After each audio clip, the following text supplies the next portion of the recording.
राम राम जी, सभी भाई बहनों को राम राम। मैं हूं बाबा रामदास और आप देख रहे हैं स्लो जिंदगी और बाबा की खरी खोटी। आज मेरे साथ भाई हरिमोहन जी जुड़े हैं जयपुर से। आपका चैनल है बहुत शानदार, ज्योतिर्मय, और इनके साथ मैं तो हमेशा से वीडियो बनाता आया हूं। वीडियो शुरू करें, आज का टॉपिक शुरू करें उससे पहले मैं बता दूं, ये मेरी पुस्तक है दद्दा की खरी खरी। ये मेरा आज तक का जितना लेखन है उसका संकलन है। बहुत ही मोटिवेशनल किताब बोलते हैं लोग इसको, और बहुत ही मजेदार रीडिंग है। आप इसको मंगा सकते हैं। 600 रुपए की ये पुस्तक है। ये जो सामने टिकर चल रहा है 7696409623, इस पे 600 रुपए आप भेजिए और इसी नंबर पे व्हाट्सएप कर दीजिए अपना address, phone number, pin code वगैरह।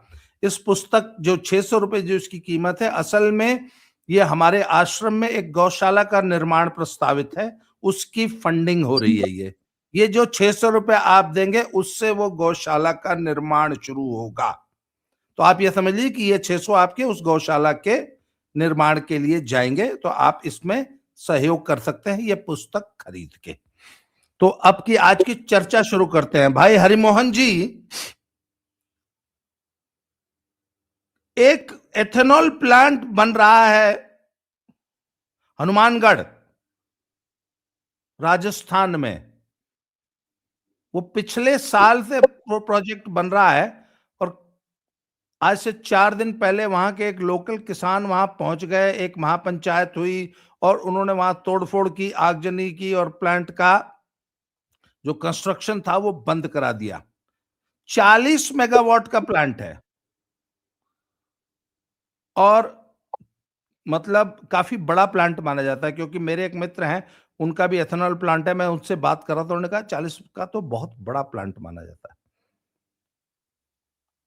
और सर किसान जत्थेबंदियां, वही 1 लाख ट्रैक्टर। और सर सबसे मजे की बात है कि इस प्लांट की मंजूरी, सारी क्लियरेंस, जमीन इत्यादि, वो सब कांग्रेस की सरकार ने दी थी। अशोक गहलोत जी की सरकार में इस एथेनॉल प्लांट को मंजूरी मिली थी। उसका कंस्ट्रक्शन अब चल रहा है और खुद वहां के जो लोकल एमएलए हैं संगरिया के, अभिमन्यु पुनिया, वो उसका विरोध कर रहे हैं और वो उस एथेनॉल प्लांट को नहीं बनने देंगे क्योंकि पॉल्यूशन होगा। क्या सर आपका ओपनिंग रिमार्क आ जाए, फिर आगे चर्चा करते हैं जी। बाबा जी थैंक यू। देखिए ये जो इथेनॉल प्लांट जो हनुमानगढ़ वाला है, इसमें टिब्बी जिस जगह की बात की जा रही है, टिब्बी और जो सांगरिया की बात कर रही है, विधानसभा क्षेत्र है, यहाँ असलियत में ये पहला मुद्दा नहीं है। और अगर आप राजस्थान के मुद्दों को उठाकर देखेंगे तो आज के दिन राजस्थान के अंदर स्पेसिफिकली बहुत लंबे, बहुत बड़े लेवल पर ऐसे मुद्दे उठाए जा रहे हैं, छोटे लेवल पर दिखाई दे रहे हैं कि वो बहुत लोकल लेवल पर है, लेकिन वो अपने आप में बिल्कुल वैसे ही हैं जैसे कि पुराने समय से भारत की तरक्की को रोकने के लिए वो मुद्दे उठाए जाते रहे। राजस्थान के केस में वो थोड़ी डिफरेंट है। इसे ऐसे समझिए कि राजस्थान भारत मतलब नॉर्थ इंडिया में, अगर हम महाराष्ट्र से नॉर्थ की तरफ देखें तो महाराष्ट्र से नॉर्थ की तरफ अगर हम देखते हैं तो हमारे हमारे सामने पूरे मैप में सिर्फ 3 स्टेट्स ऐसे हैं जहां पर कांग्रेस रिपीट हो रही है, या मतलब कांग्रेस बेशक ब्रेक के बाद लेकिन आ रही। हिमाचल में कांग्रेस की सरकार है लेकिन वहां पर विधान लोकसभा की सिर्फ 4 सीटें। पंजाब को अगर आप देख लेते हैं तो वहां पर इस समय पर कांग्रेस जो है वो दावा ठोक रही है, लेकिन वहां पर भी अगर हम देखते हैं तो कहीं ना कहीं 10 ही सीटें आ जाती हैं, जहां तक मुझे याद है लोकसभा। एकमात्र बड़ा राज्य जहां 20 से ज्यादा सीटें यानी 25 सीटें राजस्थान में है, जहां पर कांग्रेस बार बार अल्टरनेट फॉर्म में बीजेपी के साथ आती रहती है। ये अगर हम ब्रॉडर पर्सपेक्टिव में देखें तो ये लड़ाई असलियत में इस चीज की है कि राजस्थान तो एक कांग्रेस के लिए इसलिए इंपॉर्टेंट है क्योंकि नॉर्थ इंडिया के अंदर ये इकलौता ऐसा स्टेट बचा हुआ है जहां पर कांग्रेस 5 साल बाद रिपीट होने की कोशिश में लगी रहती है। लेकिन पहले होती थी वसुंधरा राजे सिंधिया। वसुंधरा राजे सिंधिया की प्रॉब्लम ये रह हो चुकी है कि वो इतनी एरोगेंट लेडी है, इतनी एरोगेंट लेडी है कि वो सेंटर की सुनती ही नहीं थी। आज के दिन उसकी राजनीति लगभग खत्म हो चुकी है और जो इस टाइम सीएम आए हैं, बेशक इन्हें जो मर्जी कहें कि पर्ची से बना है कुछ भी, इस बंदे ने आकर कांग्रेस की जो गोभी खोदती है, कांग्रेस मतलब गोभी खोदना इन द सेंस जो इनकी जड़ें काट दी हैं राजस्थान के अंदर, वो देखने लायक। बहुत जबरदस्त जो जो लोगों को शिकायतें होती थी वो सारी की सारी, आप मानेंगे 296 पेपर हुए और एक भी पेपर लीक नहीं हुआ। इंडिया का रिकॉर्ड है, ये कहीं डिस्कस नहीं हो रहा। 296 पेपर हुए जॉब्स के और एक भी लीक नहीं हुआ, जबकि पिछली सरकार के अंदर 19 में से 17 पेपर लीक हुए थे। बस में बिठा के पेपर सॉल्व हो रहे थे और ओएमआर सीट बदल दी, जो भी आप खालिस्तानी सुन सकते हैं सब हो गई। मैं उस पर अभी नहीं जा रहा। उसका अगला पार्ट क्या है? अगला पार्ट यहाँ ये है कि राजस्थान असलियत में कहीं ना कहीं गहरे राज्य यानी डीप स्टेट का भी एक बेस बन चुका, यानी टारगेट पे आ चुका। क्यों? क्योंकि राजस्थान एक ऐसी लोकेशन पे है जिसका सबसे बड़ा जो बॉर्डर है वो पाकिस्तान से टच कर रहा है। और असलियत में पाकिस्तान से जो भी बॉर्डर टच कर रहा है बाबा जी, वहां अगर हम देखें तो पॉपुलेशन डेंसिटी ना के बराबर है। छोटे छोटे गांव हैं और छोटे छोटे गांव ऐसे ऐसे गांव हैं जो कि मतलब ढाणियां हैं 10-10 5-5 घरों की। और लोग खाने कमाने के लिए जब वो घर घर से बाहर निकलते हैं तो वो नॉर्मली वो घर खाली पड़े हुए हैं। अब उन घरों के अंदर बांग्लादेशी से लेकर रोहिंग्या पॉपुलेशंस को ला ला के बसाया गया है। और ऐसा ऐसा मामला है कि 10-15 साल पहले जो गांव ढाणी एक समय पर हिंदू बहुल होती थी, वहां से असलियत में वहां हिंदू गायब हो गए और वहां मुसलमान आ चुके हैं। कई कई जगह ऐसी हैं जहां 20-20 किलोमीटर तक आपको हिंदुओं का कोई खेत ही नहीं मिलेगा, हिंदुओं का नामो निशान नहीं मिलेगा।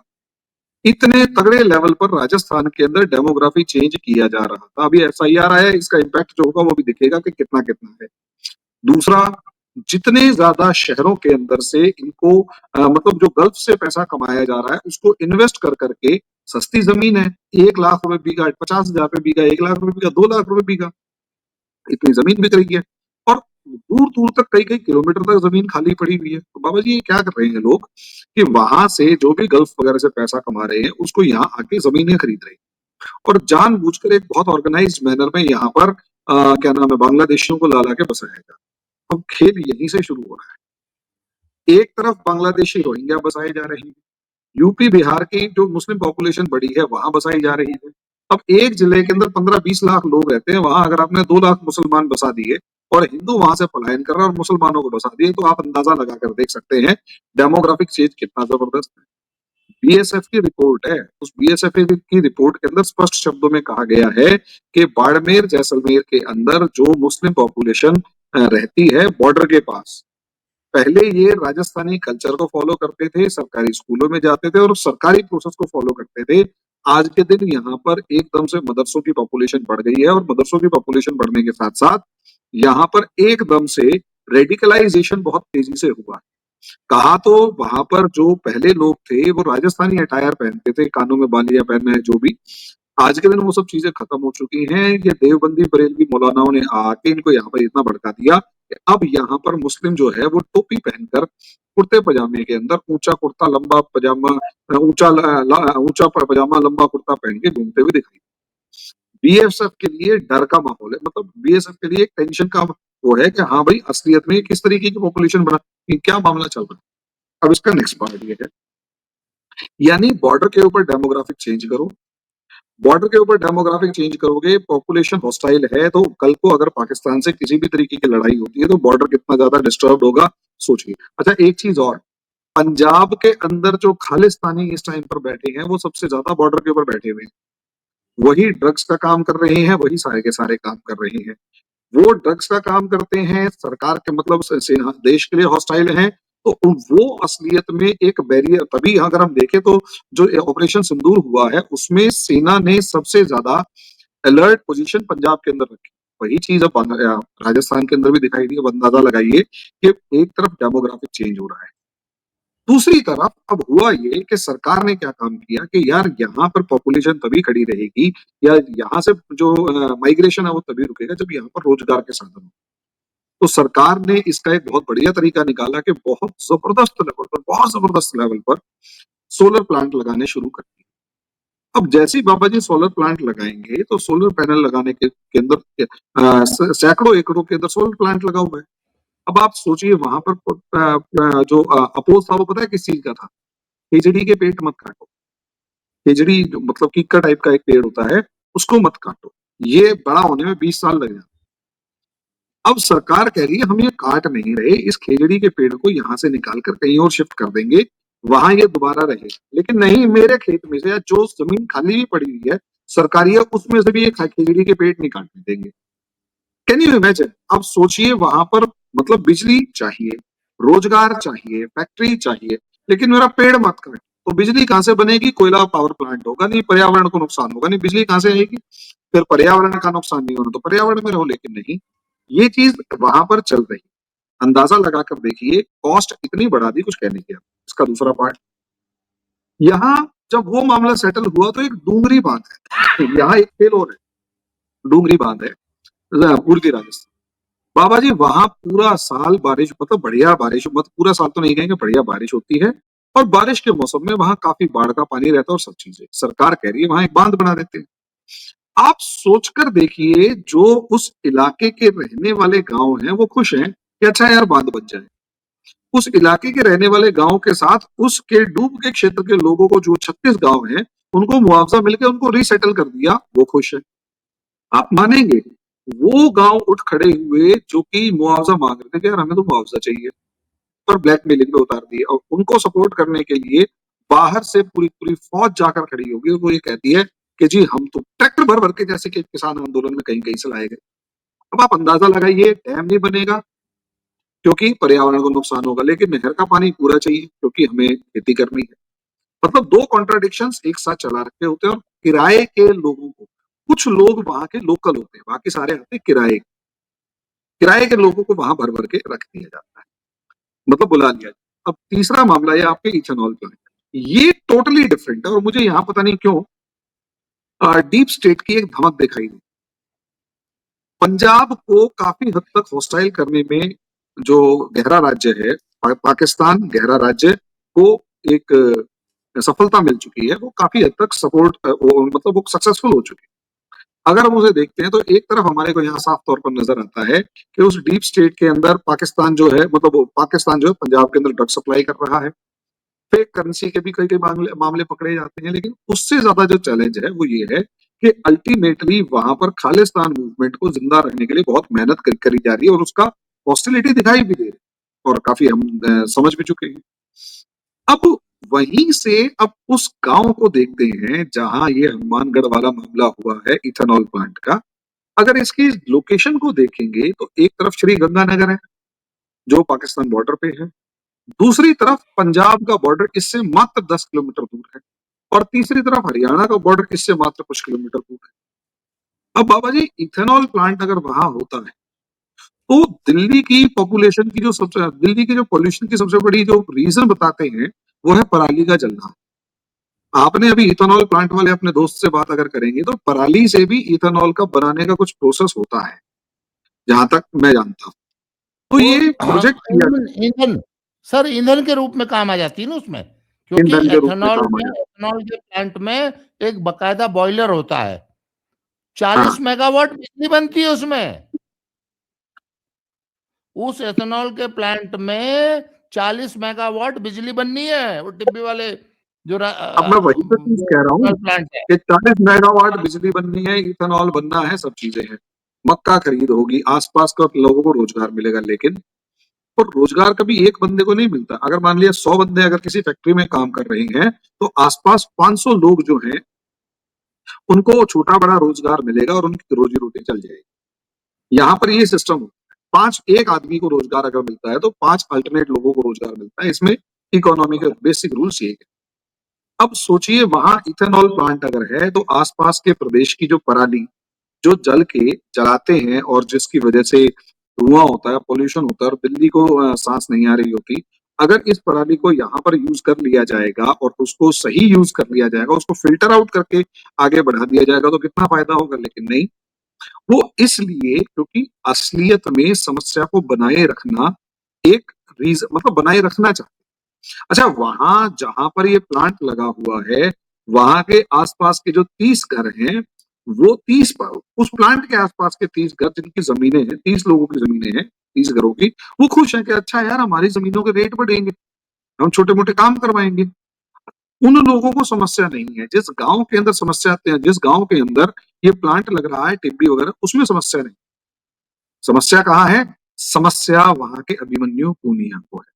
अच्छा, ये 2019-20 के अंदर जब ये प्लांट जो पास हुआ, 22 के अंदर इसके अंदर पूरा बेसिक काम शुरू हुआ, तो तब तक कांग्रेस गवर्नमेंट थी, तब तक ये अभिमन्यु पूनिया को कोई दिक्कत ही नहीं थी। सर अब एक मिनट, एकदम से दिक्कत। मैं एक हाँ, मिनट बताऊं। इसमें एनवायरनमेंट क्लियरेंस एक बहुत इंपॉर्टेंट पार्ट होता है, और इस प्लांट को एनवायरनमेंट क्लियरेंस कांग्रेस के सरकार ने ही दी थी। राजस्थान की कांग्रेस उसमें सरकार ने भी। पूरा वेस्ट वाटर मैनेजमेंट कैसे होगा, पानी कहाँ से आएगा, वो रिसाइकिल कैसे होगा, जो पानी जनरेट होगा वो हम कहाँ यूज करेंगे, उसको कैसे रिसाइकिल करेंगे। तो आमतौर पे क्या किया जाता है कि सर ऐसे प्लांट्स में ना 3 बार पानी को प्यूरिफाई करते हैं और सारा पानी वापस यूज कर लेते हैं उसी प्लांट में। अंत में हार्डली 5% पानी जो है वो वेस्ट जो है रिलीज होता है, वो भी क्लीन होता है। तो क्या करते हैं, प्लांट के अंदर ही बहुत सारे पेड़ पौधे लगा दिए जाते हैं और उनकी सिंचाई में वो काम आता है, और वो एकदम प्योर वाटर होता है। और इसकी एनवायरमेंट क्लियरेंस खुद कांग्रेस सरकार ने दी थी। इस ऐसे कांग्रेस का एक हजारों मामला, प्लांट ऑलरेडी इंडिया में चल रहे हैं। इसमें आपको बताऊं, असलियत में अभिमन्यु पूनिया एक महा, जैसे कहते हैं ना, धूर्त टाइप का नेता है। अगर इसकी प्रोफाइल राजस्थान में देखी जाए, खेल ये है कि वहां पर असलियत में कैसे भी करके इस प्लांट से जो कमीशन मिलना है वो कैसे सेटल होगा। अभी अगर ये प्लांट बन जाता है तो कमीशन जो है वो कहीं ना कहीं बटेगा ही नहीं, क्योंकि इस बार की सरकार ने गर्दन दबा रखी है। ये उम्मीद कर रहे हैं कि 2028 के अंदर जैसे ही कांग्रेस सरकार आएगी और अभिमन्यु पूनिया वहां पर खड़ा होगा, तो अभिमन्यु पूनिया वहां से मिलने वाला जो कमीशन है करोड़ों रुपए का, वो खाएगा। उस सर लड़ाई एक मिनट मुझे अभिमन्यु बताइए पूनिया ना, की उस ना ना कमीशन को ना, लेके। मेरा एक सवाल है इसमें आपसे। इसमें गुरनाम सिंह चढ़ूनी संयुक्त किसान अभी मोर्चा उनका रोल भी पंजाब बताता हूँ, का, उनका रोल भी बताता हूँ, उसमें रोल आ और रहा हूँ उस 1 लाख ट्रैक्टर पहुंच रहे हैं, जो ये किसान जत्थेबंदियां इसमें क्यों पहुंच गई? अब वही तो मैं आ रहा हूँ ना, कि एक तो मुद्दा ये है, अब यहाँ पर कहीं ना कहीं किसान को भड़काना इनका एक नेचर है। किसान, जब तक किसान के नाम पर किसान को अन्नदाता, जबकि ये अन्नदाता 1 रुपए का टैक्स नहीं देता, जितनी एग्रीकल्चर की जमीनें होती है सब फ्री में जा रहा है, मतलब सारी इनकम फ्री में होती है। खैर, इसे अन्नदाता बना दिया। लेकिन बाबा जी, यहाँ खेल जो है ना वो असलियत में, अच्छा मोदी, ऐसा नहीं है मोदी सरकार ने किसानों को कुछ नहीं दिया, बस फर्क इतना है कि वो किसान उसको हजम भी कर गया और उसको उसको कहता है यार अभी भी कुछ नहीं मिला और दे। अभी राजस्थान में अगर देखें तो 9,000 रुपए के करीब तो किसानों को पर मंथ का, या जो भी इनकी किसान है, जो भी किसान सम्मान निधि होती है, वो पूरी की पूरी 9,000 रुपए कर रखी है। अब 9,000 रुपए पर किसान अगर मिल रहा है तो एक के घर के अंदर 40-40, 50-50 हजार रुपए सालाना पहुंच जाते हैं। लेकिन नहीं, इससे ज्यादा चाहिए। एक नहीं चाहिए। और जैसे कि आजकल कहना शुरू कर चुके हैं कि कश्मीरी पंडित और हिंदुस्तान का किसान ये कभी संतुष्ट नहीं हो सकते, तुम इसके लिए जितना मर्जी करो। और ये कड़वी सच्चाई है, किसान कभी संतुष्ट हो ही नहीं सकता। वही किसान, मैं एक एक नॉर्मल पूछ रहा हूँ, वही किसान जो आज के दिन शोर मचा रहा है, 11 साल हुए हैं बीजेपी सरकार आए हुए, 11 साल पहले ये काउंट करे कि उसके गांव में क्या क्या चीजें नहीं थी। सिंपल एक काम कर ले, उसके गांव में कितनी नई गाड़ियां आ गई हैं पिछले 11 साल। सिर्फ एक काम, कितने साल के 11 साल के अंदर कितनी नई गाड़ियां आ गई हैं, कितने नए घर बन गए हैं, कितने नए नौकरियां लग गई हैं, और कितना नया एम्प्लॉयमेंट जनरेट हो चुका है, सड़कों वड़कों से लेकर सब चीजें। मैं अभी कोटा गया हुआ था, कोटा के पास अंता है, वहां गया हुआ था बाबा जी। लोगों से मैंने पूछा भाई ये क्या चक्कर है, कहता जी कुछ नहीं गया, कुछ नहीं किया। मैंने सिंपल पूछा आपके यहाँ से कोटा जाने में कितनी देर लगती है, कहता है 1.5 घंटा। मैंने कहा पहले कितनी देर लगती थी बीजेपी आने से पहले, कहता जी पहले तो 6 से 7 घंटे लग जाते। बाबा जी इससे अंदाजा लगाकर देखिए कि जिस जगह को जाने में 7 घंटे लगते थे अब 1.5 घंटा लग रहा है, वो बंदा उससे संतुष्ट ही नहीं है। वो उससे संतुष्ट नहीं है। वो ये कह रहा है कि मेरा बेटा रोज सुबह कोटा जाता है और वहां से कमा के वापस आ जाता है, कोई दिक्कत नहीं है मुझे, लेकिन मैं संतुष्ट नहीं हूँ। संतुष्ट क्यों नहीं है? कि जी मेरे यहाँ पर है ना ये जो समस्या है मैं उससे संतुष्ट नहीं हूँ। अब इसका कोई सॉल्यूशन थोड़ा है। इस मामले में असलियत में ऐसे ऐसे मुद्दों पे भड़काया जाता है। खेल यहाँ आ रहा है।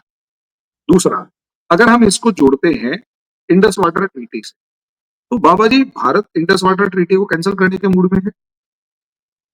जब वो इंडस वाटर ट्रीटी कैंसिल होती है तो मुझे सिर्फ इतना बताइए, उस इंडस रिवर सिस्टम का जो पानी है सबसे ज्यादा कहाँ आए? सबसे ज्यादा पानी आएगा राजस्थान। राजस्थान उसका सबसे बड़ा बेनिफिशियरी होने जा रहा है। राजस्थान, सबसे बड़ा हरियाणा। बेनिफिट। हाँ, अब राजस्थान हरियाणा होने जा रहा है तो उस पानी के लाने के पीछे और उस पानी की उम्मीद के अंदर यहाँ राजस्थान में आ रही है इन्वेस्टमेंट। ये जो भजनलाल सरकार आई है, एक राइजिंग राजस्थान नाम का प्रोग्राम चला रही है। इसमें पिछले साल जो प्रवासी राजस्थानी थे, खासकर मारवाड़ी, और आप समझ सकते हैं मारवाड़ियों के पास तो पैसे का अंबार लगा रहता है, और उन मारवाड़ी बिजनेसमैन को बुला बुला के कि भाई आप यहाँ इन्वेस्टमेंट करो, हम तुम्हारे को सारा एनवायरमेंट प्रोवाइड करेंगे। तो बिजनेसमैन को जो बुलाया जा रहा है, पिछले साल 35 लाख करोड़ रुपए के एमओयू साइन हुए, 8 लाख करोड़ रुपए की इन्वेस्टमेंट आ चुकी है, प्रोजेक्ट शुरू हो चुके हैं। राजस्थान जैसे स्टेट में 8 लाख करोड़ के प्रोजेक्ट्स अगर आ रहे हैं तो सोच के देखो हरियाणा से कितना आगे है, इवन यूपी को कॉम्पिटिट करता हुआ नजर आ रहा है। इस साल भी, अब इस साल देखिए, पिछले साल की सक्सेस थी, 8 लाख करोड़ के प्रोजेक्ट दिखाई देने लग गए, लोगों को रोजगार मिलने लग गया, तो खेल क्या हो? यानी कि और सारे का सारा जो इन्वेस्टमेंट है वो पश्चिमी राजस्थान के अंदर इन्वेस्टमेंट हो रहा है ज्यादातर। उसके पीछे का लॉजिक ये है कि वहां जमीनें हैं, इंडस्ट्रीज लग सकते हैं, सब चीजें। इस बार जिस दिन हनुमानगढ़ के अंदर वायलेंस हुआ है बाबा जी, उस दिन असलियत में 10 तारीख थी, 10 दिसंबर। एक तरफ बिजनेसमैन को बुला के कहा जा रहा है आप यहाँ इन्वेस्टमेंट करो, हम आपको जो भी फैसिलिटीज चाहिए हम देंगे। उसी दिन, एग्जैक्टली उसी दिन बाबा जी, आप सोचिए, एग्जैक्टली उसी दिन क्या काम किया गया। दूसरी तरफ हमारे को नजर आता है कि हनुमानगढ़ के अंदर वायलेंस हो गया। एक बात बताइए, जिस दिन इन्वेस्टर आ रहा है उसी दिन एक फैक्ट्री को तोड़ दिया जाता है, तो इन्वेस्टर के दिल पे क्या बीते? ये खेल बिल्कुल, वो हुआ तो है डरा इन्वेस्टर। जाएगा। सर, इन्वेस्टर को इन्वेस्टर तो डर डराने, जाएगा। भाग जाएगा। ये खेल हुआ है एक। एक खेल ये हुआ है कि भाई इन्वेस्टर को भगा दो, यहाँ पर डिस्टरबेंस क्रिएट कर दो, और हर छोटी छोटी जगहों पे इतना, जैसे कहते हैं ना वो शर्जिल इमाम था, कि इतना मलबा डाल दो कि भारत सरकार समझ ही ना पाए कि क्या करे। ये अब उस स्ट्रेटेजी पे आ चुके हैं राजस्थान में कि भाई, और राजस्थान, हरियाणा, पंजाब, इन इलाकों में, पंजाब तो डिस्टर्ब हो चुका है, हरियाणा के अंदर सरकार मजबूत है और हरियाणा का आदमी इतनी जल्दी इनके काबू में आ नहीं रहा। यहाँ पर क्या है कि कांग्रेस के नेता भड़काते हुए देर नहीं लगाते, और यहाँ कास्टिज्म की जो पॉलिटिक्स है उसके नाम पर और गंदा गंदा खेल होता है। अब आप अंदाजा लगाकर देखिए, कांग्रेस ने अभी जिला अध्यक्ष बनाए, 45 में से 10 जिला अध्यक्ष जाट बनाए, कोई दिक्कत नहीं है। और सवाल ये नहीं है कि जाट बनाए, सवाल ये है कि जो इनका कांग्रेस अध्यक्ष है वो ये कह रहा है कि भाई मैंने जो जाट बनाए वो इसलिए बनाए क्योंकि मैं अपने समाज का बंदा हूं, मैं अपने समाज को पार्टी से पहले रखता हूं। ऐसी सिचुएशन में कास्ट को फोकस करते हुए, एक कास्ट स्पेसिफिक को आगे बढ़ाते हुए, उस कास्ट की पॉलिटिक्स के अकॉर्डिंग हिंदुस्तानी समाज को बांटते हुए आगे बढ़ाया जा रहा है। वहां पर आप देखेंगे इस टाइम पर सबसे ज्यादा अगर कन्वर्जन हो रही है इस्लाम को मानने वालों में, तो जाटों में हो रही है। अभी भी कल परसों एक खबर आ रखी थी कि जो एक जाट लड़का है वो अपना इस्लाम स्वीकार कर गया। ये कांग्रेस सपोर्ट कर रही है इन सब चीजों। अब इसको क्या कहेंगे आप? तो ये गेम इस लेवल पर है कि जो भाग रहा है उसे भगाओ, जो है उसे धर्मांतरण करवाओ, नहीं खाली जगह पे कब्जा करो, सर, और उसके बाद तो आगे क्या बढ़ो। तो क्या हम ये मान लें कि एक और किसान आंदोलन 3.0 शुरू होने जा रहा है, कांग्रेस द्वारा स्पॉन्सर्ड इस बार? हाँ, एक और किसान आंदोलन खासकर उस जमीन पर शुरू होने जा रहा है। किसान 3.0 आंदोलन उस जमीन पर शुरू होने जा रहा है जहां पर इस समय पर सबसे ज्यादा इन्वेस्टमेंट आ रही है, सबसे ज्यादा गवर्नमेंट फोकस कर रही है। सोचकर देखिए, मोदी जी किसी भी स्टेट से इतनी रिपोर्ट नहीं मंगाते जितने राजस्थान से मंगा रहे हैं कि तुम्हारे यहाँ हो क्या रहा है बताओ। क्योंकि थार इलाके के अंदर, जो वेस्टर्न राजस्थान के इलाके में जो डेवलपमेंट हो रही है, इंडस्ट्रियल डेवलपमेंट का ऊपर फोकस किया जा रहा है। लाखों करोड़ का इन्वेस्टमेंट बुलाया जा रहा है, उसमें इन्वेस्टमेंट करवाया जा रहा है। उसको कैसे भी करके धराशायी करना, कैसे भी करके उसको डिरेल करना है उनको किसी भी तरीके से, क्योंकि फ्रेट कॉरिडोर बना दिया, इनलैंड पोर्ट्स बना दिए, सब चीजें बन चुकी है, और इंडस्ट्रीज आना शुरू हो चुकी है। इतने इंडस्ट्रियल एरियाज डेवलप हो रहे हैं कि कुछ कहने के नहीं। लेकिन प्रॉब्लम क्या आ रही है कि कांग्रेस इसको कैसे भी करके डिरेल करना, इसमें चाहे अच्छा, डोंगरी बाढ़ वाला मामला हो। एक शंका है इधर, इतने इंडस्ट्रियल डेवलपमेंट की अगर बातें हो रही है तो पानी तो एक बहुत बड़ी रिक्वायरमेंट है ना, पानी की व्यवस्था भी तो की होगी सरकार ने। पानी की व्यवस्था इंडस वाटर ट्रीटी से हो तो गई, पाकिस्तान का पानी हमारे देश में आएगा, काम खत्म। उसमें भले ही 10 साल लगेंगे, तो इंडस्ट्रीज को आने में तो 10 साल लग रही है। हम्म। आप ये देखिए कि जो क्या नाम है, अच्छा, रावी नदी है, मतलब रावी नदी का जो ये पानी सारा रोका मसला, गया ये सारा मसला इंडस वाटर ट्रीटी के रद्द होने एक के बाद साथ उस पानी को डाइवर्ट करके जब हरियाणा और राजस्थान में लाया जाएगा, ये उतनी लंबी प्लानिंग है। और लंबी प्लानिंग है। उस प्लानिंग को रोकने के लिए ये कांग्रेस द्वारा किसान आंदोलन 3.0 की भूमिका बनाई स्टार्ट जा किया रही है। है। और इसमें इसीलिए अब ये भूमिका बनाई जा रही है, तो किसान आंदोलन हो रहा है, तो अकेली कांग्रेस तो कर नहीं सकती। इस बार कांग्रेस ने गलती ये कर दी कि अभिमन्यु पुनिया को उतार दिया। छोटे भैया खाओ पियो टाइप का नेता है, नहीं नहीं, पर ये तो एक बहुत विधायक खास है। बंदा राहुल गांधी को बताया जाता है सर। नहीं नहीं नहीं, अभिमन्यु पुनिया नहीं है। असलियत में मामला ये है कि यहाँ जो सचिन पायलट है, सचिन अच्छा। पायलट का खड़ा किया हुआ अभिमन्यु पुनिया है गहलोत को काउंटर करने के लिए। ओके। गहलोत को काउंटर करने के लिए। और इस समय पर हमें ये समझना पड़ेगा कि राजस्थान की राजनीति में कांग्रेस भी आखिरी सांसें गिन रही है, क्योंकि जो आप तेलंगाना में भी देख रहे हैं ना, वो आज जो तेलंगाना में दिख रहा है सिद्धारमैया वाला मामला, अशोक गहलोत 2023 में कर चुका है, 22 में, 25 सितंबर 2022 को वो कर चुका है, तो मैं उस कर्नाटक, पर भी नहीं जा। कर्नाटक सिद्धारमैया कर्नाटक। हाँ, सिद्धारमैया जो कर्नाटक में कर रहा है, अशोक गहलोत 2022 में यहाँ राजस्थान में कर चुका है, और जी सिद्धारमैया अशोक गहलोत से सीख चुका है। तो अशोक जी। गहलोत वो है जिसने गांधी परिवार की साख को सबसे ज्यादा भट्टा लगाया। और प्रॉब्लम यहीं पर आ रही है कि अब उस अशोक गहलोत को खत्म करने के लिए भी इन नेताओं को उठाया जा रहा है। खैर मैं उस पर नहीं जा रहा। मेन बात ये है, अब आप इस मुद्दे को देखिए, यहाँ ये एक तो सबसे पहली बात वो टिप्पी है। अच्छा, एक चीज और, इसमें प्रोपेगेंडा बड़ा गजब है। इस प्रोपेगेंडा में एक बहुत इंपॉर्टेंट बात पकड़ी बाबा जी, वो ये कि डीडब्ल्यू न्यूज की एक पत्रकार है, सुमित्रा या समथिंग उसका नाम है। आप ये देखिए कि वो लेडी इसके ऊपर 2 हफ्ते पहले एक शॉर्ट वीडियो बनाती है, उसमें हनुमानगढ़ की जगह फोटो लगाती है बाड़मेर जैसलमेर, जबकि टिब्बी एक ऐसी जगह है जो वाटर स्कार्सिटी दूर दूर तक नहीं है। 50 फुट पे आपको बढ़िया पानी मिल जाता है, मैक्सिमम लिमिट है 50 फुट। वैसे वो 20 और 30 फुट पे भी पानी मिल रहा है। अब सोचिए झूठ और प्रपंच कैसे रचाया जा रहा है कि जो डीडब्ल्यू न्यूज, जर्मनी का न्यूज चैनल डीडब्ल्यू न्यूज, उसकी पत्रकार एक झूठा फ्रॉड वीडियो बनाती है, गलत फैक्ट्स दे रही होती है, और गलत फैक्ट्स देने के बाद वो दबा के उसको वायरल करवाया जाता है। उसकी वीडियोस 8-10 हजार बंदा देखता था, उस वीडियो को 17 लाख बंदों ने देखा। कैसे पहुंच गए एकदम से? वो ऐसे पहुंच गए, उसको प्रमोट करवाया गया। उसके बाद उसकी टाइमिंग को अगर आप किसान आंदोलन की, और उसके बाद ढूंढी से लेकर टिकैत से लेकर जितने भी ये डकैत थे, सारे के किसानों के डकैत थे, सारे के सारे पहुंच गए। अब आप सोचिए ना, ये मूवमेंट किस तरीके से खड़ा किया जा रहा है। तो यहाँ पर ये वही डीप स्टेट एजेंट्स जो किसी टाइम पर दिल्ली को घेर के खड़े हुए थे, वही डीप स्टेट एजेंट जिन्होंने राजा हमारे लाल किले के ऊपर हमारे देश की अस्मिता को तार तार किया था, वही डीप स्टेट एजेंट्स दोबारा से इस महेंद्रगढ़ के अंदर, हनुमानगढ़ के अंदर पहुंचे हुए हैं। अच्छा, इसमें खास बात, सरकार ने बहुत बढ़िया काम किया। कहता ठीक है, आपको प्रॉब्लम है, हम रिव्यू कमेटी बिठा दें।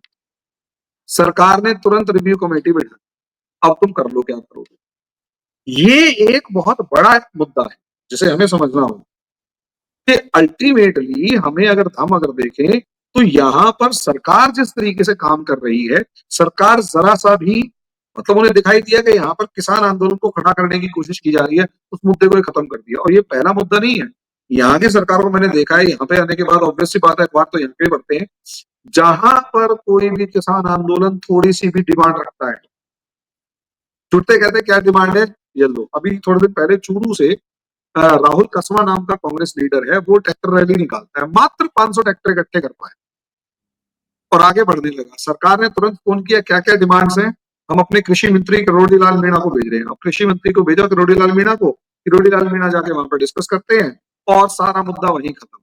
सरकार यहाँ किसान आंदोलन को खड़ा नहीं होने देना चाहती, और विपक्ष छोटे से छोटे मुद्दे को खड़ा करके किसान आंदोलन को बड़ा करके कैसे भी करके इस पूरी की पूरी जो डेवलपमेंट हो रही है इस एरिया के अंदर, उसे डिरेल करना चाहते हैं। तो एक अलग ही लड़ाई चल रही है राजस्थान के अंदर, स्पेसिफिकली राजस्थान में नहीं, इस पूरे उत्तर भारत के अंदर। और कांग्रेस का हर नेता उसमें डीप स्टेट एजेंट बना घूमा, चाहे वो छोटा लेवल का हो चाहे बड़ा लेवल।